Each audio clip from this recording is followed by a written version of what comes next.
ಇನ್ನು ಕೊಡಗು ಭಾಗದಲ್ಲೂ ಕೂಡ ಅದೇ ಪರಿಸ್ಥಿತಿ ಮುಂದುವರೆದಿದೆ. ಹಲವು ಕಡೆ ಜಲ ದಿಗ್ಬಂಧನ ಆಗ್ಬಿಟ್ರೆ ಮುಂದಕ್ಕೇನು ನಮ್ಮ ಪರಿಸ್ಥಿತಿ ಅಂತ ಜನ ಆತಂಕದಲ್ಲಿದ್ರೆ, ಮಗದಷ್ಟು ಕಡೆ ಅಂದ್ರೆ ಉಳಿದಂತಹ ಕಡೆ ಆಸ್ತಿ ಪಾಸ್ತಿ ನಷ್ಟ ಕೂಡ ಉಂಟಾಗಿದೆ.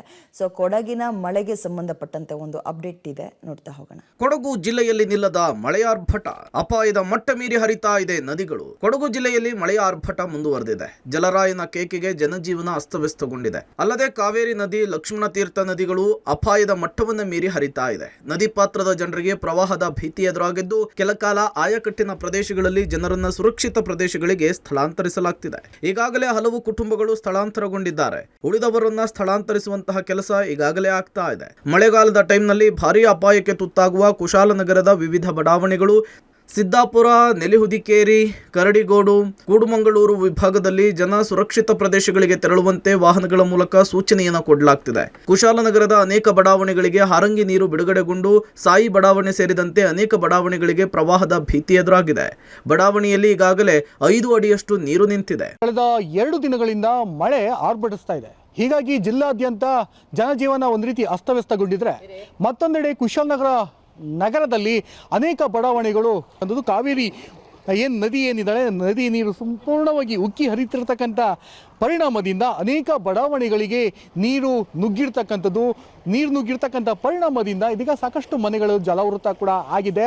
ಈಗಾಗಲೇ ನಿನ್ನೆಯಿಂದನೂ ಕೂಡ ಒಂದಷ್ಟು ಪ್ರವಾಹ ಭೀತಿ ಕೂಡ ನಿರ್ಮಾಣವಾಗಿತ್ತು. ಹೀಗಾಗಿ ನೀರಿನ ಪ್ರಮಾಣ ಗಣನೀಯವಾಗಿ ಏರಿಕೆಯಾಗಿರ್ತಕ್ಕಂಥ ಹಿನ್ನೆಲೆಯಲ್ಲಿ ಇದೀಗ ಸಂಪೂರ್ಣವಾಗಿ ಈ ಕುಶಾಲನಗರದ ಸಾಯಿ ಬಡಾವಣೆ ಏನಿದೆ, ಈ ಸಾಯಿ ಬಡಾವಣೆ ಸಂಪೂರ್ಣವಾಗಿ ಜಲಾವೃತ ಕೂಡ ಆಗಿರ್ತಕ್ಕಂಥದ್ದು. 2018-19ನೇ ಸಾಲಿನಲ್ಲೂ ಕೂಡ ಇದೇ ರೀತಿಯಾದಂತಹ ಸಾಯಿ ಲೇಔಟ್ ಏನಿದೆ, ಅನೇಕ ಬಡಾವಣೆಗಳು ಕೂಡ ನೀರಿಗೆ ಸಾಕಷ್ಟು ಸಿಲುಕೊಂಡಿದ್ವು. ಬಡಾವಣೆಗಳು ಕೂಡ ಸಿಲುಕೊಂಡು ಸಾಕಷ್ಟು ಜನರು ಕೂಡ ಸಂಕಷ್ಟವಾದ ಪರಿಸ್ಥಿತಿ ಕೂಡ ನಿರ್ಮಾಣವಾಗಿತ್ತು ಅಂತಾನೆ ಹೇಳ್ಬೋದು.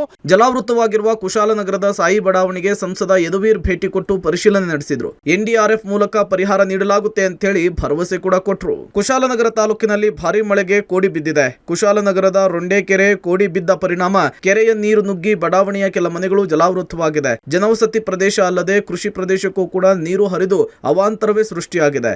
ಮತ್ತೊಂದು ಕಡೆ ಕೆರೆ ಕೋಡಿ ಬಿದ್ದ ಪರಿಣಾಮದಿಂದ ರೈತರ ಗದ್ದೆಗಳಲ್ಲಿ ನೀರು ಹರಿತಾ ಇದೆ. ಗ್ರಾಮದ 100 ಯುವಕರು ಮೀನನ್ನ ಹಿಡಿಲಿಕ್ಕೆ ಮುಂದಾಗಿದ್ದಾರೆ. ನಿನ್ನೆಯಿಂದ ಜಿಲ್ಲೆಯಾದ್ಯಂತ ರೆಡ್ ಅಲರ್ಟ್ ಕೂಡ ಇರೋದ್ರಿಂದ ಕೊಡಗು ಜಿಲ್ಲೆಯಾದ್ಯಂತ ಜನಜೀವನ ಅಸ್ತವ್ಯಸ್ತಗೊಂಡಿದೆ. ಸದ್ಯ ಇದೀಗ ವಿರಾಜಪೇಟೆ ತಾಲೂಕಿನ ಕರಡಿಗೋಡು ಗ್ರಾಮದಲ್ಲಿರ್ತೀನಿ. ನೀವು ಹೊಳೆಕೆರೆ ಪೈಸರಿ ಅಂತ ಏನು ಕರೀತಾರೆ, ಈ ಜಾಗದಲ್ಲಿ ಇದೀಗ ಕಾವೇರಿ ಮೈದುಂಬಿ ಹರಿತಾ ಇದ್ದಾಳೆ. ಪ್ರವಾಹ ಪರಿಸ್ಥಿತಿ ಕೂಡ ನಿರ್ಮಾಣವಾಗಿರ್ತಕ್ಕಂಥದ್ದು. ಅಷ್ಟೇ ಅಲ್ಲದೆ ಈ ಒಂದು ಭಾಗದಲ್ಲಿ ಇದು ನೋಡ್ತಾ ಇದ್ದೀರಾ, ತೆಪ್ಪ ಮತ್ತು ಸಾಕಷ್ಟು ಮನೆಗಳು ಏನು ಕಾಣ್ತಾ ಇದೆ, ಇವೆಲ್ಲವೂ ಕೂಡ ಅಪಾಯದ ಅಂಚಿನಲ್ಲಿ ಇರ್ತಕ್ಕಂಥದ್ದು. ಅಷ್ಟೇ ಅಲ್ಲದೆ ಈಗ ಅಪಾಯದಲ್ಲಿ ಇರ್ತಕ್ಕಂಥ ಮನೆಗಳಿವೆ ಇದೆ, ಆ ಮನೆಗಳೆಲ್ಲವೂ ಕೂಡ ಇದೀಗ ಅಲ್ಲಿರ್ತಕ್ಕಂಥ ವಸ್ತುಗಳೇನಿದೆ ಅದೆಲ್ಲವೂ ಕೂಡ ಸ್ಥಳಾಂತರವನ್ನು ಕೂಡ ಮಾಡಲಿಕ್ಕೆ ಇಲ್ಲಿಯ ನಿವಾಸಿಗಳು ಮುಂದಾಗಿರ್ತಕ್ಕಂಥದ್ದು. ನೀವು ಇಲ್ಲಿ ದೃಶ್ಯದಲ್ಲಿ ನೋಡ್ಬೋದು, ಒಂದು ಪಿಕಪ್ ವಾಹನಕ್ಕೆ ಮನೆಯಲ್ಲಿರ್ತಕ್ಕಂಥ ಅಗತ್ಯ ವಸ್ತುಗಳಿಗೇನಿದೆ, ಆ ಅಗತ್ಯ ವಸ್ತುಗಳು ಮಿಕ್ಸಿ ಇರ್ಬೋದು, ಟಿವಿ ಇರ್ಬೋದು, ಅವರ ಪೀಠೋಪಕರಣಗಳು ಏನಿರ್ಬೋದು ಅವೆಲ್ಲವೂ ಕೂಡ ಬೇರೆ ಕಡೆಗೆ ಸ್ಥಳಾಂತರ ಕೂಡ ಮಾಡ್ತಾ ಇದ್ದಾರೆ. ಈಗಾಗಲೇ ಈ ಭಾಗದಲ್ಲಿ ಸುಮಾರು 186 ಮನೆಗಳಿದೆ. ಈ 186 ಮನೆಗಳಲ್ಲಿ ಈಗಾಗಲೇ 16 ಕುಟುಂಬಗಳು ತುಂಬಾ ತೀರಾ ಅಪಾಯದ ಅಂಚಿನಲ್ಲಿ ಇರ್ತಕ್ಕಂಥದ್ದು. ಇತ್ತ ವಿರಾಜಪೇಟೆ ತಾಲೂಕಿನ ಕರಡಿಗೋಡು, ನೆಲ್ಯಹುದಿಕೇರಿ ಗ್ರಾಮ ಪಂಚಾಯಿತಿ ವ್ಯಾಪ್ತಿಯ ಕುಂಬಾರಗುಂಡಿ ಹಾಗೂ ಬೆಟ್ಟದ ಕಾಡು ಭಾಗದಲ್ಲಿ ಪ್ರವಾಹದ ಭೀತಿ ಎದುರಾಗಿದೆ. ಕಾವೇರಿ ನದಿ ಮೈದುಂಬಿ ಹರಿತಾ ಇರುವ ಹಿನ್ನೆಲೆಯಲ್ಲಿ ಕರಡಿಗೋಡು ಗ್ರಾಮದಲ್ಲಿ ನೆರೆಯ ಭೀತಿ ಇದೆ.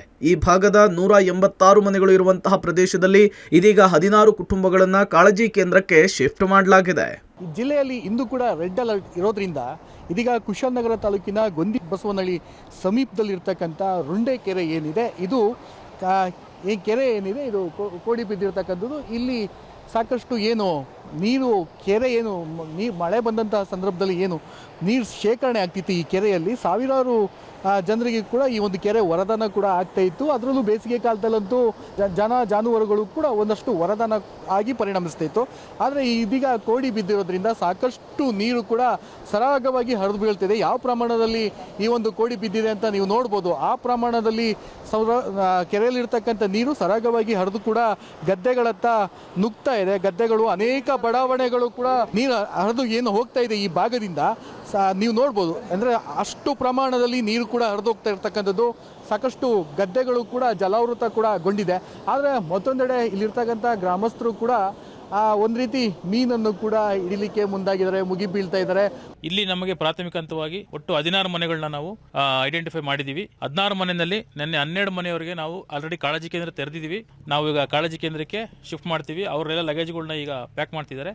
ತದನಂತರ ನಾವು ಕಾಳಜಿ ಕೇಂದ್ರಕ್ಕೆ ಅವ್ರನ್ನ ಶಿಫ್ಟ್ ಮಾಡಿ ಹಂತವಾಗಿ ನಾವು ಮುಂದೆ ಇನ್ನು 185 ಮನೆಯಲ್ಲಿ ಉಳಿದಿರ್ತಕ್ಕಂಥ ಮನೆಗಳನ್ನ ಅವು ನೋಡ್ಕೊಂಡು ಸಿಚುವೇಶನ್ ನೋಡಿಕೊಂಡು ನಾವು ಅವ್ರನ್ನ ಕಾಳಜಿ ಕೇಂದ್ರಕ್ಕೆ ಈಗಾಗಲೇ ಸಿದ್ದಾಪುರದಲ್ಲಿ ಸ್ವರ್ಣಮಾಲ ಕಲ್ಯಾಣ ಮಂಟಪದಲ್ಲಿ ನಾವು ಎಲ್ಲ ಸರ್ವ ಸಿದ್ಧತೆಗಳನ್ನು ಮಾಡ್ಕೊಂಡಿದ್ದೀವಿ. ವಿರಾಜಪೇಟೆ ತಾಲೂಕಿನ ಬೇತ್ರಿ ಸೇತುವೆಯ ಹಿಂಭಾಗದಲ್ಲಿರುವಂತಹ ಗ್ರಾಮಗಳಿಗೆ ಹಾಗೂ ಅಡಿಕೆ ತೋಟಗಳಿಗೆ ಕಾವೇರಿ ನದಿ ಉಕ್ಕಿ ಹರಿತಾ ಇದೆ. ನದಿಯ ಪ್ರತಾಪಕ್ಕೆ ಅಡಿಕೆ ತೋಟ, ಬಾಳೆ ತೋಟಗಳು ಸಂಪೂರ್ಣವಾಗಿ ಜಲಾಹುತಿಯಾಗಿದೆ. ಒಟ್ನಲ್ಲಿ ಕೊಡಗು ಜಿಲ್ಲೆಯಲ್ಲಿ ಮಳೆಯ ಆರ್ಭಟ ಜೋರಾಗಿದೆ. ಜಿಲ್ಲೆಯಲ್ಲಿ ನಾನಾ ರೀತಿಯ ಅವಾಂತರಗಳು ಸೃಷ್ಟಿಯಾಗಿದೆ. ಇವತ್ತು ಕೂಡ ಜಿಲ್ಲೆಯಲ್ಲಿ ರೆಡ್ ಅಲರ್ಟ್ ಮುಂದುವರಿಯಲಿದೆ ಅಂತ ಹೇಳಿ ಹವಾಮಾನ ಇಲಾಖೆ ಮಾಹಿತಿಯನ್ನು ಕೊಟ್ಟಿದೆ. Mallikarjun, public TV, Madikeri.